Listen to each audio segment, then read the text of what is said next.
So, magandang umaga, tanghali at gabi sa inyong lahat na nakikinig ng audio record nito. Ang Bible verse natin for today is Romans chapter 8 verse 28.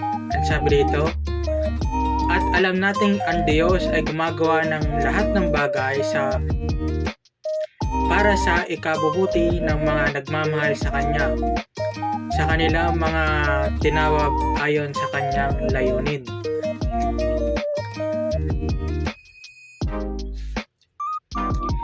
Isaiah 43 verse 1 to 3. Israel, ito ang sinasabi ni Yahweh na lumikha sa iyo. Huwag kang matatakot sapagkat ililigtas kita. Tinawag kita sa iyong pangalan. Ikaw ay akin. Kapag dumaan ka sa malalim na tubig, sasamahan kita. Tumawid ka man sa mga ilog, hindi ka malulunod. Dumaan ka man sa apoy, hindi ka masusunog, hindi ka matutupok. Sapagkat ako si Yahweh na iyong Diyos, ang banal na Diyos ng Israel, na iyong tagapagligtas. Ibibigay ko ang Egypto, Ethiopia at Sheba bilang pantubo sa iyo upang ikaw ay makalaya.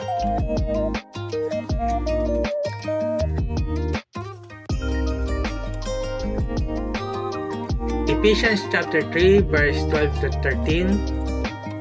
Dahil sa Kanya may lakas ng loob at pagtitiwala tayong makalalapit sa Diyos sa pamamagitan ng ating pananampalataya sa Kanya.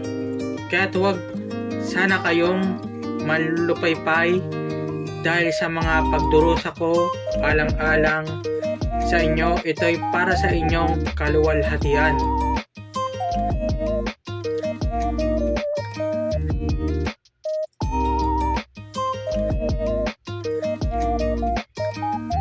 Psalms chapter 46 verse 1 to 2.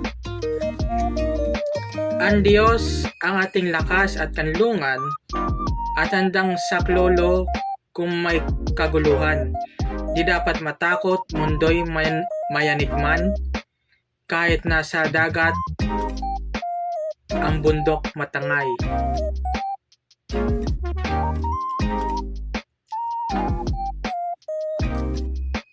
Joshua chapter 1 verse 6 to 9. Magpakatatag ka at lakasan mo ang iyong loob, sapagkat ikaw ang mamumuno sa bayang ito sa pagsakop nila sa lupaing ibibigay ko sa kanila.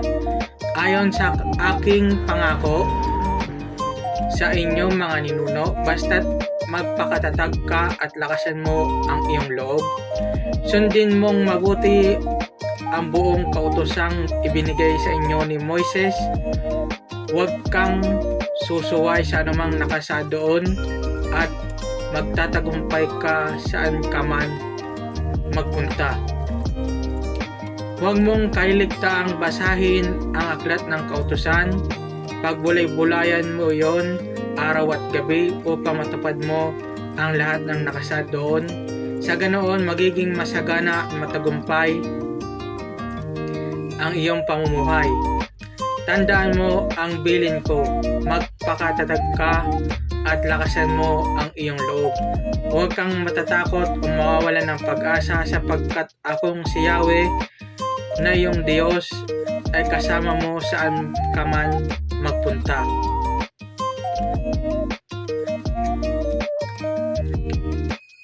Hebrews chapter 13 verse 5. Iwasan ninyo ang pag-ibig sa salapi. Masiyahan na kayo kung anong mayroon kayo, sapagkat sinabi ng Diyos, hindi kita iiwan ni pababayaan man.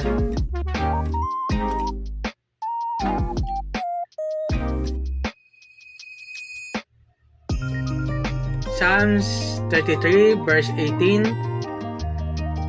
Ang nagmamahal kay Yahweh at nagtitiwala sa kanyang pag-ibig ay kinakalinga. So ayun lamang po ang Bible verse natin for today. Maraming salamat sa pakikinig, paki-share, like, support and repost na rin po itong audio record na ito. Maraming po salamat. Yun lamang po and God bless.